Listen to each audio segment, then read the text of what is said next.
Question number 101 हम देखेंगे। A policeman on duty detects a change in frequency of the horn. ठीक है, तो पुलिसमैन है, कोई ऑन ड्यूटी है, वो डिटेक्ट करता है change in frequency of the horn of a moving car. ठीक है, तो वो डिटेक्ट करता है फ्रीक्वेंसी किस रेशो में, 7:5 के, 7:5 में जैसे वो क्रॉस करता है। ठीक है, तो पुलिसमैन है ऑन ड्यूटी डिटेक्ट करता है चेंज इन फ्रीक्वेंसी का जो रेशो है, कार जो है, देखिए मूविंग कार है, ठीक है, वो फ्रीक्वेंसी चेंज कर रही है, तो वो किस रेशो में कर रही है, 7:5 में कर रही है, जैसे वो उसको क्रॉस करती है पुलिसमैन को। तो if the velocity of sound, अगर साउंड की वेलोसिटी जो है 330 मीटर पर सेकेंड है, तो हमें निकालनी है कार की स्पीड। ठीक है, ऑप्शन 1, 2, 3, 4 हैं, 27.5, 55, 77 और 110। तो देखते हैं इसका सॉल्यूशन।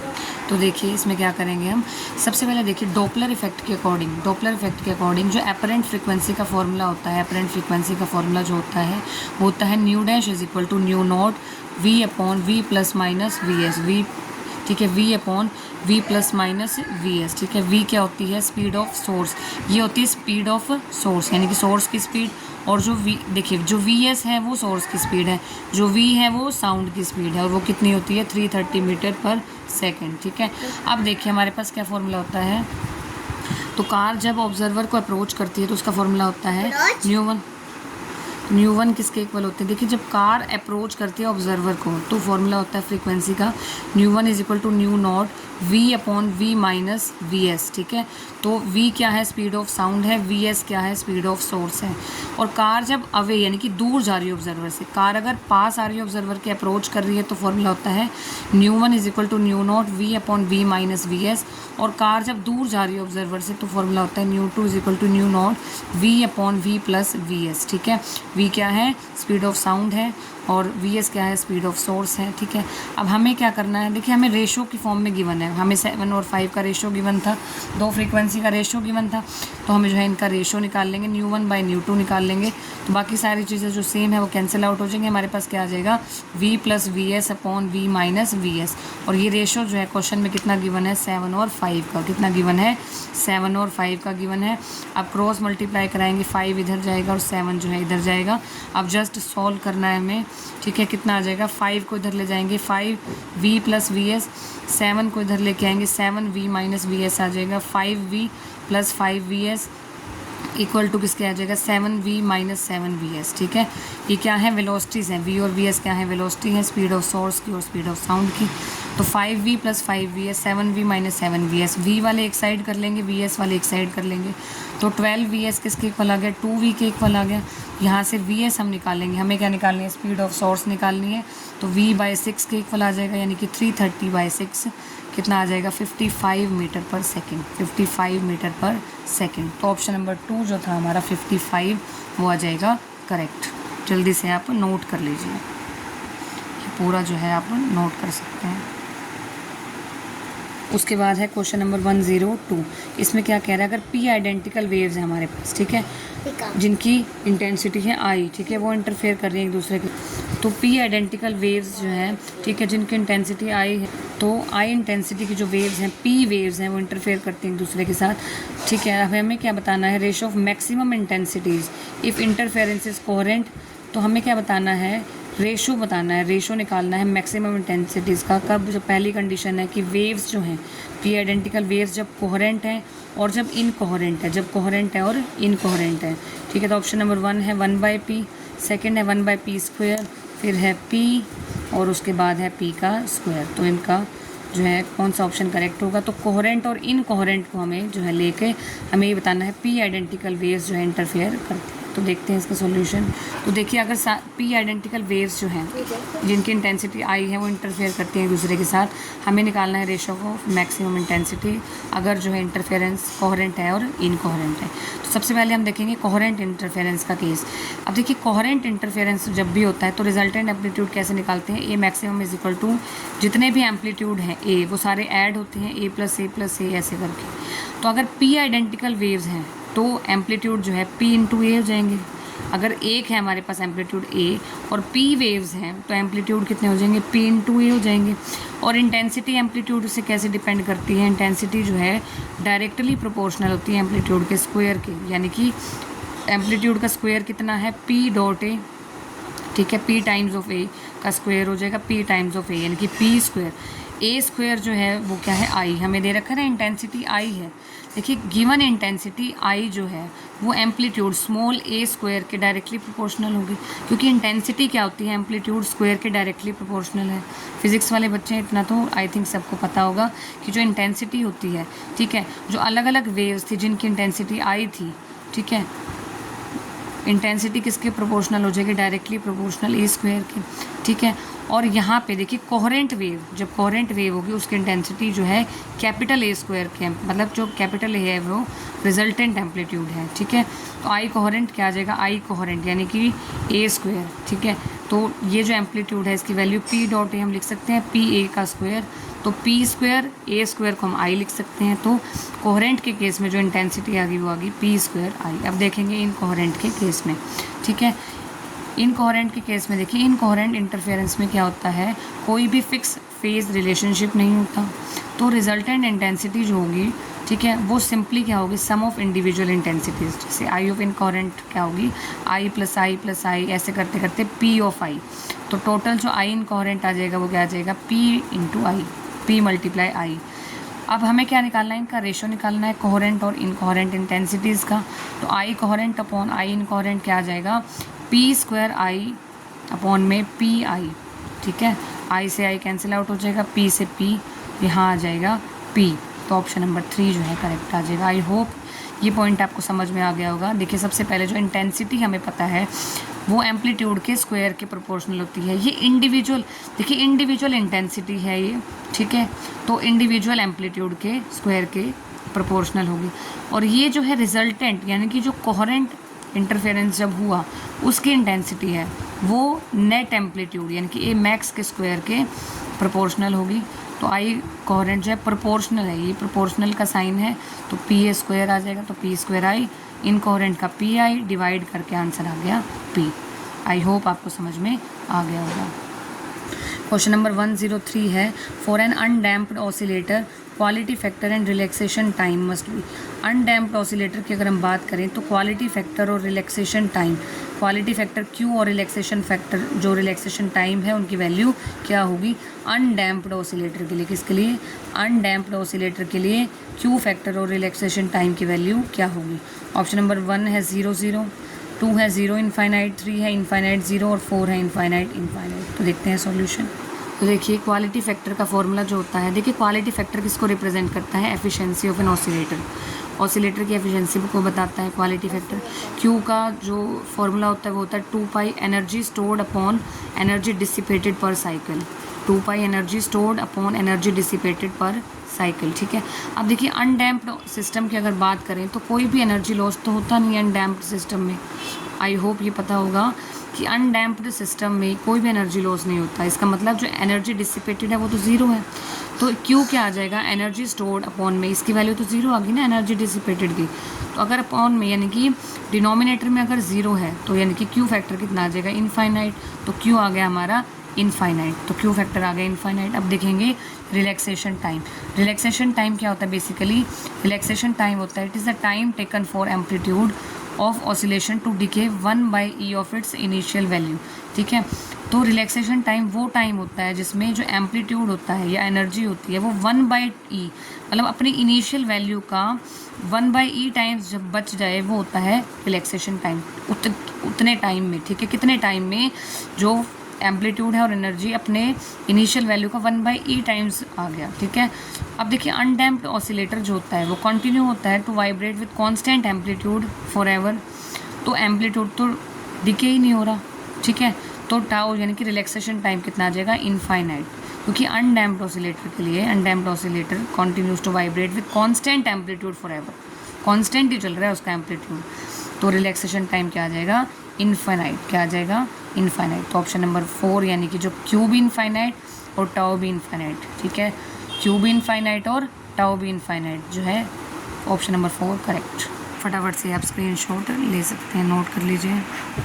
फिर है क्वेश्चन नंबर 104। इसमें क्या पूछा है, pressure inside a tyre is 4 times that of atmosphere. अब जो टायर के अंदर का प्रेशर है वो 4 टाइम्स है एटमॉस्फेयर के प्रेशर के। If the tyre burst suddenly at temperature 300 के, अगर 300 केल्विन पे जो टायर है वो बर्स्ट हो जाता है तो न्यू टेम्परेचर क्या होगा।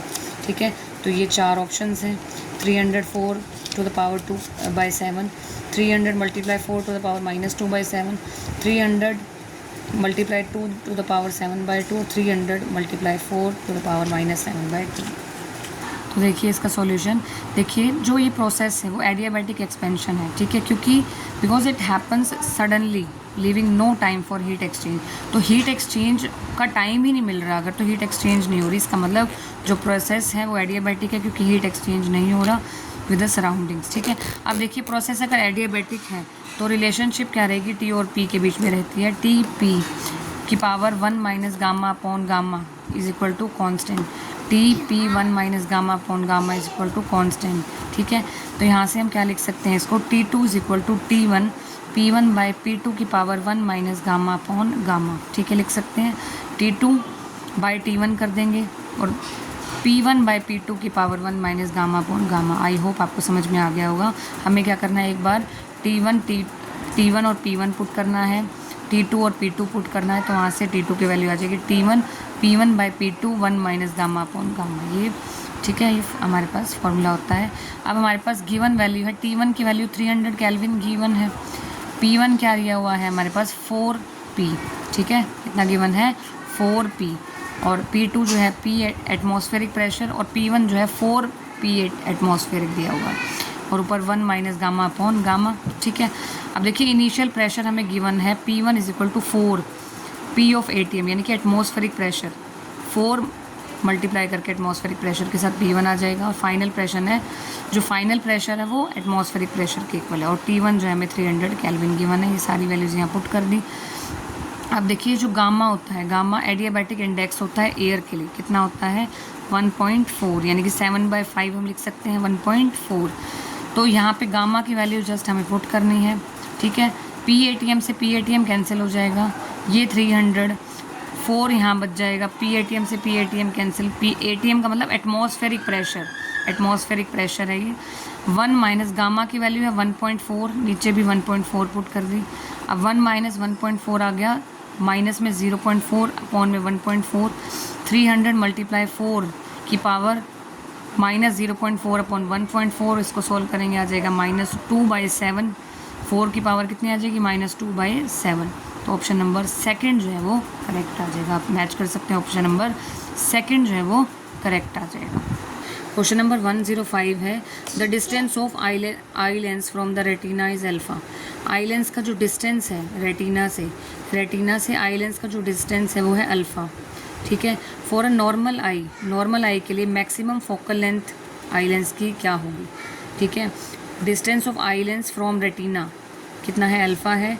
नॉर्मल आई के लिए maximum focal length eye lens की कितनी रहेगी, less than alpha, greater than alpha, equal to alpha या टू अल्फ़ा, कितनी रहेगी हमें ये बताना है। तो डिस्टेंस जो गिवन है आई लेंस की रेटिना से वो अल्फ़ा है। ठीक है, हमें बताना है maximum focal length of eye lens. तो सॉल्यूशन देखिए, लेंस फॉर्मूला हमें पता है क्या होता है, 1/f is equal to 1/v minus 1/u।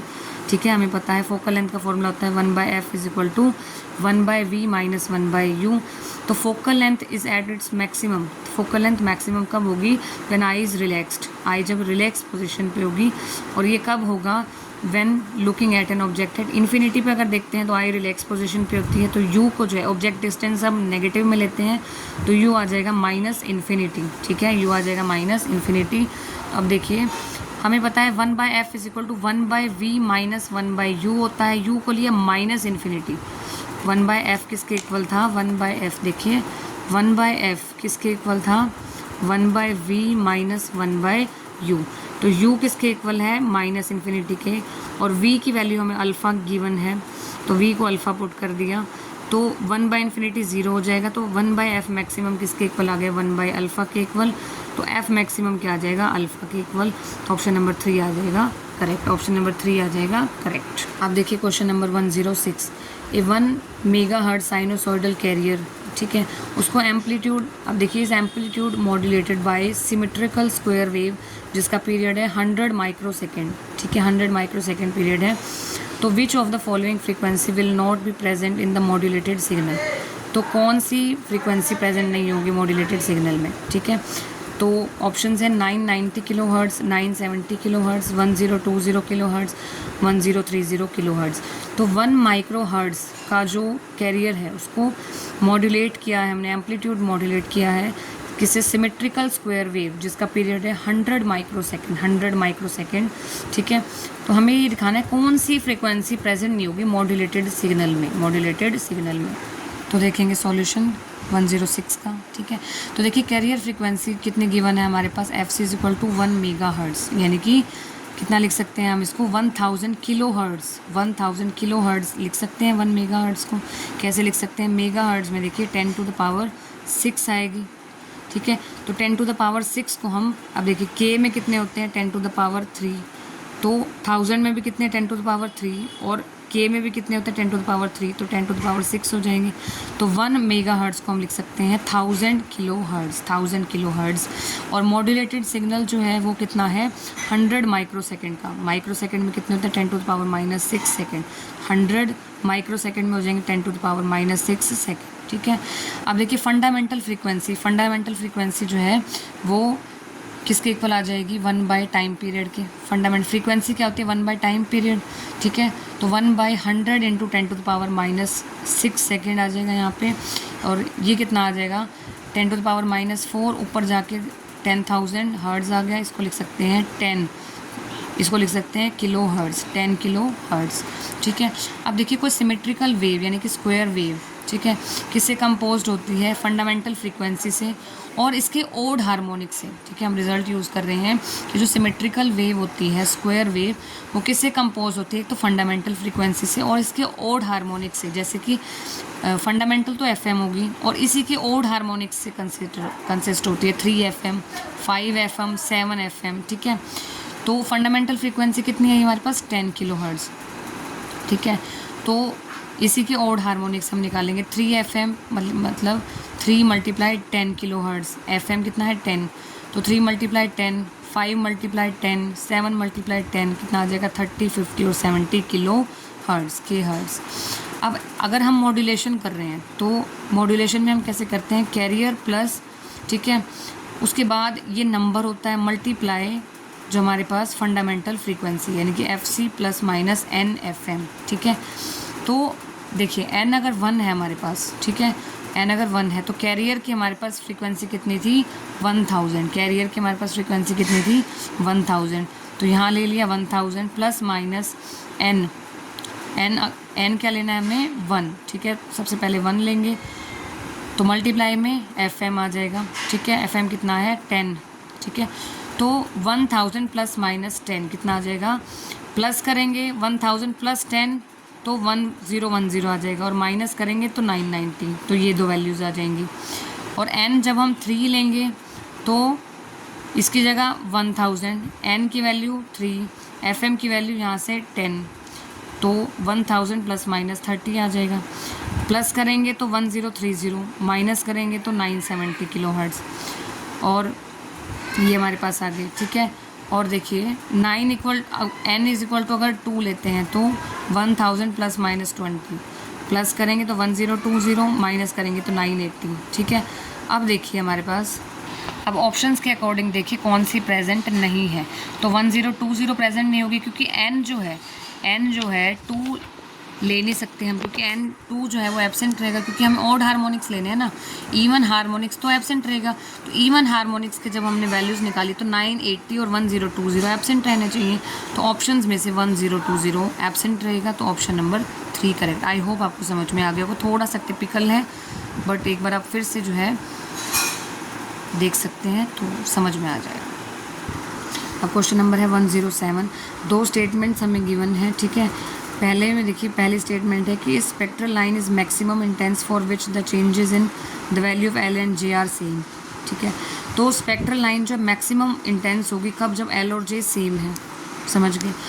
Second statement है कि if the changes in value of L and J are the same for more than one spectral line then that spectral line is most intense for which the transition takes place for highest value of j। मतलब अगर changes जो हैं l और j के, ठीक है, are same for more than one spectral line, then that spectral line is most intense for which transition takes place for highest value of जी।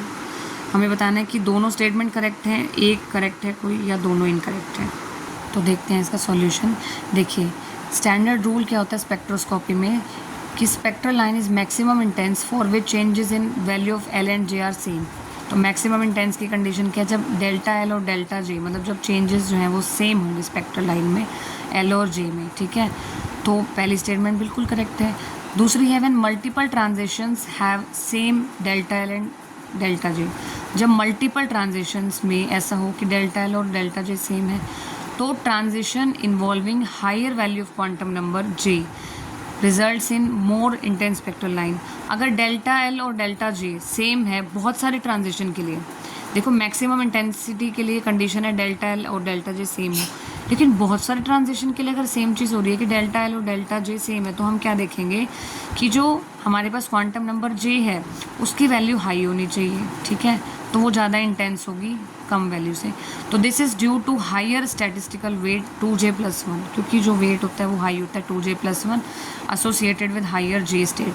तो जितना जे हाई होगा उतना 2j+1 हाई होगा, ठीक है, leading to greater transition probability. तो ये statement भी करेक्ट है। तो ऑप्शन नंबर 1 जिसमें कि दोनों स्टेटमेंट जो है करेक्ट है, तो ऑप्शन नंबर 1 जो है हमारा करेक्ट रहेगा। अब देखेंगे question number 108, maximum probable distance of electron in ground state of hydrogen atom. हमें निकालना है maximum probable distance of electron in ground state of hydrogen atom from nucleus किसके इक्वल होगा, r is equal to a0/2, r is equal to 3a0/2, r is equal to a0 और r is equal to 2a0। तो देखिए कैसे निकालेंगे ये। Quantum mechanics में जो फॉर्मूला होता है रेडियल प्रोबेबिलिटी का, रेडियल प्रोबेबिलिटी डेंसिटी का जो फॉर्मूला होता है PR for 1s state ground state of hydrogen atom, वो किसके इक्वल होता है, PR is equal to 4πr² psi1s²। ठीक है, ये क्या है, वेव फंक्शन, psi1s क्या है, wave function of S state, ठीक है। तो प्रोबेबिलिटी का जो फॉर्मूला है रेडियल प्रोबेबिलिटी का वो है 4π² psi1s का स्क्वायर, मैग्नीट्यूड का स्क्वायर।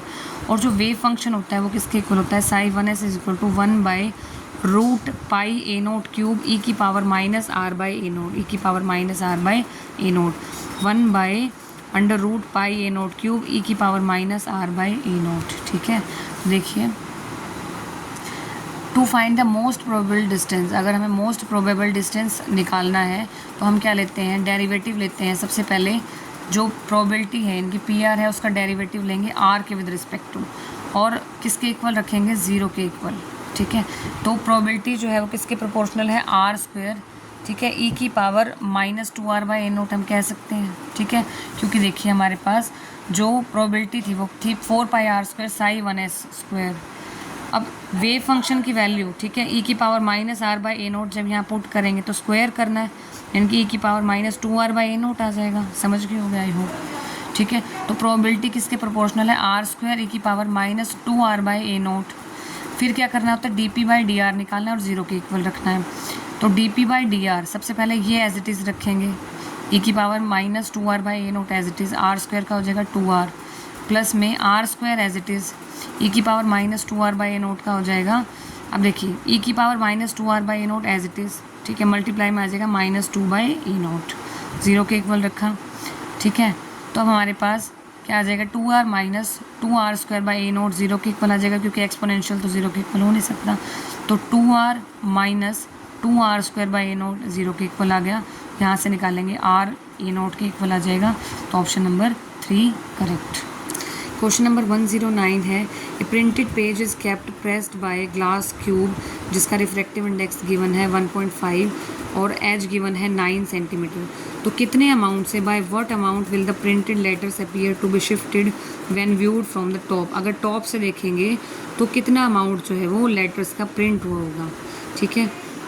तो प्रिंटेड पेज है और रिफ्रैक्टिव इंडेक्स गिवन है 1.5, एज गिवन है 9, कितने अमाउंट से जो है वो शिफ्ट होगा, शिफ्ट निकालिए। तो शिफ्ट देखिए कैसे निकालते हैं। एपरेंट शिफ्ट फॉर्मूला जो है हम यहाँ अप्लाई करेंगे। जब कोई ऑब्जेक्ट डेंसर मीडियम से, ठीक है, when an object in denser medium is viewed from rarer medium से अगर हम देखते हैं जैसे कि एयर से, तो ये उठा हुआ दिखता है, it appears to be raised. तो एपरेंट शिफ्ट का फॉर्मूला होता है delta D is equal to T1 - 1 by mu. T1 - 1 by mu क्या होता है? Refractive index. T होती है थिकनेस और ये होती है एपरेंट शिफ्ट। अब थिकनेस हमें कितनी गिवन है? 9 और रिफ्रैक्टिव इंडेक्स गिवन है 1.5। T की जगह 9 पुट किया, रिफ्रैक्टिव इंडेक्स की जगह 1.5 पुट किया, तो 9 मल्टीप्लाई 1 - 2/3, 1.5 की जगह 10 ऊपर आ जाएगा। देखो ये कैसे करेंगे, डेसिमल हटाया 10 ऊपर आ गया, फिर 5 2 ज़ा 10, 5 3 ज़ा 15, तो 1 - 2/3 आ गया। इसको सॉल्व किया कितना आ जाएगा? 1/3, तो ये कितना आ जाएगा? 3 सेंटीमीटर आ गई। शिफ्ट कितनी आ गई? 3 सेंटीमीटर, यानी कि ऑप्शन नंबर 3 आ जाएगा correct. Option number 3 correct. Question number 110 देखेंगे, 110 नंबर क्वेश्चन है। A vessel contains oil over mercury. एक वेसल में देखिए, वेसल में क्या है? ऑयल ओवर मरकरी, यानी कि पारे के ऊपर तेल है, मरकरी के ऊपर ऑयल है। The density of oil and mercury, oil की डेंसिटी 0.8 गिवन है ग्राम पर सीसी और मरकरी की है 13.6 ग्राम पर सीसी, ठीक है। A homogeneous sphere floats in this vessel, कोई होमोजीनियस स्फीयर है वो फ्लोट कर रहा है इस वेसल में with half its volume immersed. आधी वॉल्यूम जो है मरकरी में इमर्स है और आधी जो है ऑयल में इमर्स है। तो हमें क्या निकालना है? Density of material of sphere. तो हमें जो है स्फीयर जो है उसकी डेंसिटी निकालनी है, उसकी डेंसिटी निकालनी है। आई होप क्वेश्चन समझ में आ गया होगा। तो देखो कैसे करेंगे। 110 110 क्वेश्चन है। For a body floating in equilibrium, देखो अगर कोई भी बॉडी फ्लोट कर रही है इक्विलिब्रियम में, ठीक है, तो इसका जो टोटल वेट है वो किसके इक्वल होना चाहिए? बॉइंट फोर्स जो इस पर एक्ट कर रहा है, ठीक है, फ्रॉम द सराउंडिंग फ्लूइड्स, ठीक है, अपथ्रस्ट के इक्वल होना चाहिए। और देखिए टोटल वेट कितना होगा? टोटल अपथ्रस्ट के इक्वल, और टोटल वेट किसके इक्वल होगा? F oil plus F mercury, ठीक है। तो टोटल वेट किसके इक्वल होगा? एफ ऑयल और एफ मरकरी के एडिशन के। एफ ऑयल क्या है? Upthrust from oil. F H G क्या है? अपथ्रस्ट फ्रॉम मरकरी, ठीक है। अब देखिए, as sphere is half immersed in mercury. अब देखो जो स्फीयर है उसको इमर्स यानी कि डुबा रखा है किसमें? आधा मरकरी में आधा ऑयल में, आधा मरकरी में आधा ऑयल में। तो टोटल बॉइंट फोर्स क्या होगा? Sum of upthrust from each liquid, ठीक है। अब देखिए डेंसिटी, डेंसिटी का फॉर्मूला क्या होता है? रो वी जी, हमें पता है रो वी जी होता है ना। देखो डेंसिटी क्या होती है? मास पर यूनिट वॉल्यूम। डेंसिटी क्या होती है? मास पर यूनिट वॉल्यूम, ठीक है। तो डेंसिटी होता है मास पर यूनिट वॉल्यूम, ठीक है। और हमारे पास वेट, ठीक है, फोर्स या वेट किसके इक्वल होता है? एम जी के इक्वल, ठीक है। Weight is equal to force is equal to M G. तो यहाँ से एम जी यानी कि कैपिटल एम जी लिख सकते हैं, और यहाँ से जो कैपिटल एम की वैल्यू आएगी वो कितनी आएगी? रो और वी के इक्वल। किसके इक्वल आएगी? Row multiply we. तो एम की जगह रो मल्टीप्लाई वी लिख दिया और जी एज इट इज़।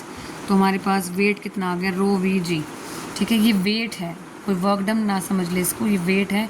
वेट किसके इक्वल आ गया? रो वी जी। अब जो डेंसिटी किसकी है? स्फीयर की। किसकी है? स्फीयर की, ठीक है। अब देखिए ये जो हमारे पास स्फीयर है वो आधा ऑयल में है आधा मरकरी में है।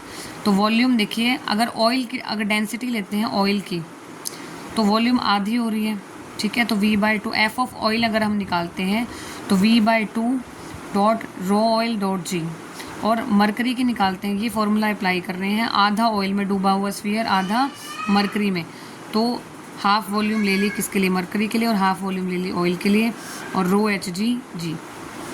अब देखिए टोटल रो वी जी किसके इक्वल होगा? टोटल दिस प्लस दिस, ठीक है। V/2 rho oil G plus V/2 rho H G G. तो रो एस क्या आ जाएगा? Rho oil plus rho H G by 2। वैसे भी आप शॉर्ट ट्रिक याद कर सकते हैं, अगर कोई भी मटेरियल है वो आधा आधा अगर किसी में डूबा हुआ है तो डायरेक्ट क्या करना है? दोनों की डेंसिटी को ऐड करना है और 2 से डिवाइड कर देना है, ठीक है। तो rho oil plus rho H G divide by 2 आ गया। रो ऑयल दिया हुआ 0.8, रो एच जी गिवन है 13.6, डिवाइड बाई 2 करेंगे, ऐड करके आ गया 14.4 डिवाइड बाई 2, तो डिवाइड करेंगे तो 7.2 आ जाएगा। 10 ऑप्शन नंबर 1 इज़ करेक्ट। 7.2 आ गया, ऑप्शन नंबर 1 इज़ करेक्ट। तो जल्दी से स्क्रीनशॉट ले लीजिए। तो मिलते हैं नेक्स्ट वीडियो में नेक्स्ट क्वेश्चंस के साथ। Bye bye.